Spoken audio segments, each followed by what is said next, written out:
Hi guys, कैसे हैं आप लोग। होप आप सब ठीक होंगे। जैसा कि आप सब जानते हैं, मैंने लास्ट जो वीडियो बनाया था वो एरे के टॉपिक पर बनाया था और उस वीडियो में मैंने एक्सप्लेन किया था एरे के बेसिक्स, जैसे कि एरे को डिक्लेयर कैसे करते हैं, एरे को इनपुट कैसे कराते हैं और एरे को आउटपुट कैसे कराते हैं। आज का हमारा जो टॉपिक है उसके अंदर हम लोग एरे के अंदर होने वाले कुछ बेसिक ऑपरेशन समझेंगे। मैं आपको एक बिल्कुल बेसिक एग्जांपल एक्सप्लेन करूंगा जिसके अंदर हम एरे को पहले इनपुट कराएंगे और इनपुट कराने के बाद एरे के जितने भी एलिमेंट्स हैं उनका सम करेंगे, जिसको हम बोलते हैं सम ऑफ ऑल एरे एलिमेंट्स। और वो जो सम आएगा उस सम को हम फाइनली प्रिंट कराएंगे। ठीक है, तो आइए शुरू करते हैं कि इस प्रॉब्लम को सॉल्व करने के लिए हमें क्या करना पड़ेगा। तो देखो, अगर मुझे एक 5 एलिमेंट का एरे लेना है तो मैं एक एरे डिक्लेयर करूंगा और एरे का नाम फॉर एग्जांपल मैंने रख लिया ए। उसके बाद स्क्वायर ब्रैकेट लगाया एंड देन मैंने लिखा इंटीजर, उसके बाद मैंने लिखा न्यू और फिर लिखा इंटीजर और फिर मैंने एरे का साइज दे दिया 5। तो यहां पर मैंने एक एरे डिक्लेयर किया है। इस स्टेटमेंट से मुझे यह पता चल रहा है कि मैंने ए नाम का एक एरे वेरिएबल डिक्लेयर करा है जो कि इंटीजर टाइप के 5 नंबर्स स्टोर करेगा। जैसे ही मैंने ये लिखा, कंप्यूटर ने क्या किया, यहां पर जाकर के 5 मेमोरी लोकेशंस रिजर्व कर दी। किसके नाम से? ए वेरिएबल के नाम से, है ना। और ये जो ए वेरिएबल के नाम से इसने 5 मेमोरी लोकेशन रिजर्व करी हैं, हर मेमोरी लोकेशन को एक यूनिक इंडेक्स दिया। इंडेक्स का कंसेप्ट मैंने लास्ट वीडियो में एक्सप्लेन करा हुआ है, आप चाहें तो वहां से डिटेल में रेफर कर सकते हैं। तो यहां पर एरे का जो पहला इंडेक्स होता है वो 0 होता है, जैसा कि हमने लास्ट वीडियो में डिस्कस किया था। अगला 1, नेक्स्ट 2, उसका नेक्स्ट 3 एंड देन नेक्स्ट क्या होगा 4। क्योंकि total size of array is 5, तो जो फर्स्ट इंडेक्स है वो 0 होगा तो लास्ट इंडेक्स 4 होगा। कैसे? 0, 1, 2, 3 एंड देन 4। तो 5 मेमोरी लोकेशन रिजर्व करी है हमने।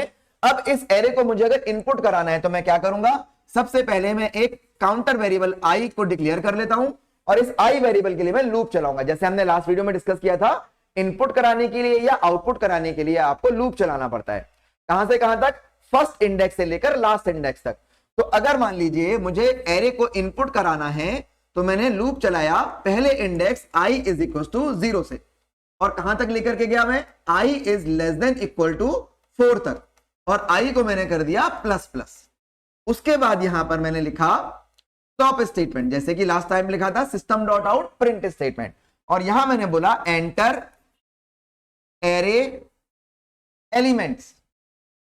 ठीक है, उसके बाद मुझे एरे के एलिमेंट को इंडेक्स वाइज रीड करना है तो मैं यहां लिखूंगा ए ऑफ आई, यानी एरे ए के अंदर ith इंडेक्स वाली वैल्यू को रीड करना है। तो मैं क्या करूंगा, यहां पर एक स्कैनर का ऑब्जेक्ट, सपोज मैं यहां पर एक स्कैनर क्लास का ऑब्जेक्ट बना लेता हूं। मैंने लिखा scanner sc is equals to new scanner system dot in.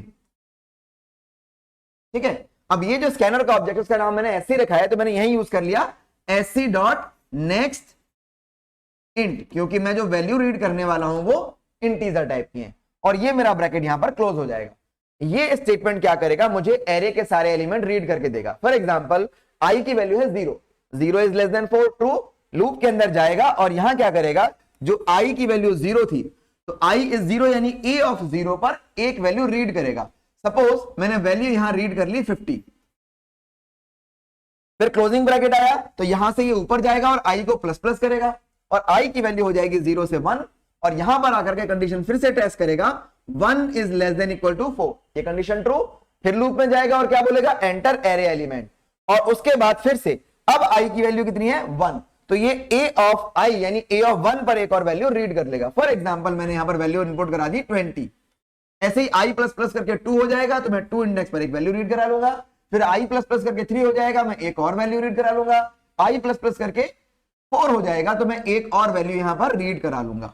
ठीक है, तो मैंने यहां पर 5 वैल्यू रीड करा ली, 50, 20, 40, 10 एंड 30। उसके बाद मैंने जब i प्लस प्लस करा तो i की वैल्यू हो जाएगी 5 और यहां पर कंडीशन हो जाएगी false, because 5 is not less than 4, not equal to 4, और ये लूप ब्रेक हो जाएगा। तो मुझे यहां पर 5 एलिमेंट रीड कराने थे, मैंने रीड भी करा लिए। उसके बाद ये लूप ब्रेक होना चाहिए था, ब्रेक भी हो गया। अब मुझे क्या करना है, ये जो 5 एलिमेंट मैंने इनपुट कराए हैं इन पांचों के पांचों एलिमेंट को मुझे ऐड करना है। इसको हम बोलते हैं सम ऑफ एरे एलिमेंट। यानी मुझे करना क्या है, एक बार मैं एक्सप्लेन कर देता हूं। मुझे a ऑफ 0 वाले एलिमेंट को a ऑफ 1 के साथ ऐड करना है, उसका जो रिजल्ट आएगा उसको मुझे a ऑफ 2 के साथ ऐड करना है, फिर इन तीनों का जो रिजल्ट आएगा उसे मुझे a ऑफ 3 एंड देन उस रिजल्ट को a ऑफ 4 के साथ ऐड करना है। यानी कि 50 plus 20 plus 40 plus 10 then plus 30, जो ओवरऑल आंसर आएगा फाइनली वो मुझे प्रिंट कराना है। तो इसके लिए हमें क्या करना पड़ेगा, एरे ए के एक एलिमेंट को मुझे इंडेक्स वाइज एक्सेस करना पड़ेगा। और एरे एलिमेंट को इंडेक्स वाइज कैसे एक्सेस करते हैं वो हमने अभी समझा है। तो मैं सेम यही लूप जो मैंने इनपुट के लिए चलाया था, इसी लूप को मैं कैलकुलेशन के लिए चलाऊंगा, है ना। और इस केस में मैं क्या करूंगा, मैं यहां पर एरे के एलिमेंट को एक्सेस करने के लिए मैं यहां पर एक लूप चलाता हूं और उसके अंदर मैं एरे के एलिमेंट को एक्सेस करके उनका सम कराऊंगा। तो मुझे सेम लूप कॉपी पेस्ट करना है। मैंने लिखा i is equal to 0, then i is less than equal to 4 and i को मैंने करा दिया प्लस प्लस। अब इसके अंदर अगर मैं a ऑफ i ये स्टेटमेंट लिखूं तो मुझे एरे a का एक एक एलिमेंट मिल जाएगा। अगर मैं इस a ऑफ i को ऐसी डॉट नेक्स्ट इंट कर दूं तो रीड हो जाएगा। अगर मैं इस a ऑफ i को स्वैप स्टेटमेंट में डाल दूं, प्रिंट स्टेटमेंट में डाल दूं तो प्रिंट हो जाएगा। लेकिन अगर मुझे कैलकुलेशन करना है तो मुझे इस a ऑफ i स्टेटमेंट को कैलकुलेशन में प्लेस करना पड़ेगा। तो मुझे क्या करना है, सम निकालना है। तो मैं क्या करूंगा, एक सम निकालने के लिए इंटीजर टाइप का एक वेरिएबल, सपोज मैंने नाम ही सम रख दिया और उसकी इनिशियल वैल्यू दे दी 0, तो मैंने एक वेरिएबल डिक्लेयर किया सम इक्वल टू 0। ये वो वेरिएबल है जिसके अंदर मैं इन सारे एलिमेंट का कैलकुलेट करके सम लेकर के आऊंगा एट द एंड। अब मैं क्या करूंगा, यहां पर मैं यहां लिखूंगा सम इज इक्वल्स टू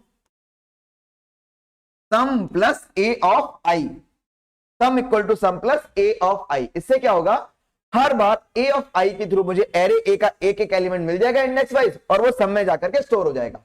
कैसे काम करेगा वो समझ लेते हैं। सबसे पहली बार में जो मेरा सम वेरिएबल है उस सम वेरिएबल की वैल्यू कितनी है, 0, है ना। सम वेरिएबल की वैल्यू है 0।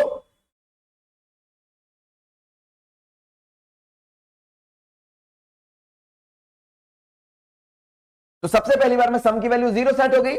उसके बाद आगे आया, इसे मिल गया i इज इक्वल टू 0, तो इसने यहां पर i की वैल्यू भी सेट कर दी 0। उसके बाद यहां पर चेक हुआ i यानी कि 0, 0 is less than equal to 4, ये कंडीशन ट्रू है। कंडीशन ट्रू होने पर लूप के अंदर जाएगा और क्या करेगा, sum equal to sum plus a of i, और इस बार i की वैल्यू कितनी है, 0, तो ये a ऑफ 0 की वैल्यू को सम के साथ ऐड करेगा। जैसे मैंने लास्ट वीडियो में बताया था, जब तक 0 लिखा है मैंने देन 0 इज 0, ओनली 0, बट अगर मैंने लिखा a ऑफ 0, इसका मतलब होता है एरे a के अंदर 0 इंडेक्स वाली वैल्यू, यानी कि एरे a के अंदर इस एग्जांपल में 0 इंडेक्स पर क्या वैल्यू है, 50, तो ये a ऑफ 0 रिप्रेजेंट करेगा 50 को। तो ये क्या करेगा, sum equal to sum plus a of i, यानी कि sum is equals to sum की वैल्यू 0 प्लस i की वैल्यू 0, तो ये क्या हो जाएगा, a ऑफ 0, यानी कि 0 प्लस a ऑफ 0, यानी कि इस एग्जांपल में 50, तो 0 प्लस 50 कितना हो जाएगा, 50, और ये 50 कहां चला जाएगा, सम के अंदर। और कंप्यूटर हमेशा लास्ट कैलकुलेटेड वैल्यू लेता है, उसे कैरी फॉरवर्ड करता है, तो अगले कैलकुलेशन में सम की वैल्यू क्या यूज होगी, लास्ट कैलकुलेटेड विच इज 50। अब इस क्लोजिंग ब्रैकेट से ये ऊपर जाएगा और i को प्लस प्लस करेगा। जैसे ही i प्लस प्लस होगा, i की वैल्यू 0 से 1 हो जाएगी, फिर से कंडीशन टेस्ट होगी, i यानी कि 1, 1 इज लेस देन 4, ट्रू, इस लूप के अंदर आएगा और इस बार i की वैल्यू क्या है, 1, तो ये लेके आएगा a ऑफ 1। अब देखिए इस एग्जांपल में a ऑफ 1 कितना है, 20, तो ये a ऑफ 1 को ऐड कर देगा, और a ऑफ 1 का मतलब है प्लस 20, तो 50 प्लस 20 कितना आ जाएगा, 70, और ये 70 जाकर के स्टोर हो जाएगा सम के अंदर। उसके बाद फिर से i प्लस प्लस करेगा, i की वैल्यू 1 से कितनी हो जाएगी, 2 हो जाएगी, 2 इज लेस देन 4, फिर लूप के अंदर जाएगा और इस बार उठाएगा a ऑफ 2, और a ऑफ 2 पर कितना है, 40, तो 40 जो आएगा वो जाकर के सम के साथ ऐड हो जाएगा, तो प्लस हो जाएगा a ऑफ 2 यानी कि 40, ठीक है। ऐसे ही आ जाएगा a ऑफ 3, ऐसे ही आ जाएगा a ऑफ 4, यानी प्लस 10 एंड देन प्लस 20।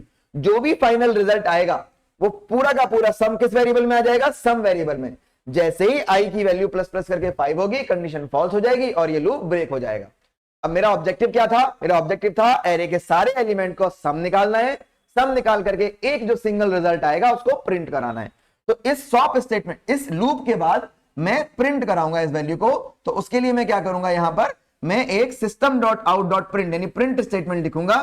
तो मैं यहां लिखता हूं प्रिंट, और प्रिंट एलएन भी लिख सकते हैं। यहां पर आप लिखेंगे sum of array elements is equals to किस वेरिएबल की वैल्यू, सम वेरिएबल की वैल्यू, क्योंकि sum of all array elements किस वेरिएबल में है, सम वेरिएबल में। इसको हम प्रिंट करा देंगे। ठीक है, होप आप लोगों को समझ में आया होगा ये लॉजिक कैसे काम कर रहा है, एरे कैसे काम करता है। अगर आपको एरे का पूरा कंसेप्ट, डिक्लेरेशन, इनपुट, आउटपुट और कैलकुलेशन, ये सारे कंसेप्ट एक साथ समझने हैं, अच्छे समझने हैं, तो आप मेरे दोनों वीडियोस देख सकते हैं, एक इससे पिछला वाला वीडियो और एक ये वाला वीडियो। चलिए फिर मिलते हैं अगले टॉपिक पर अगले वीडियो के साथ, तब तक के लिए बाय बाय।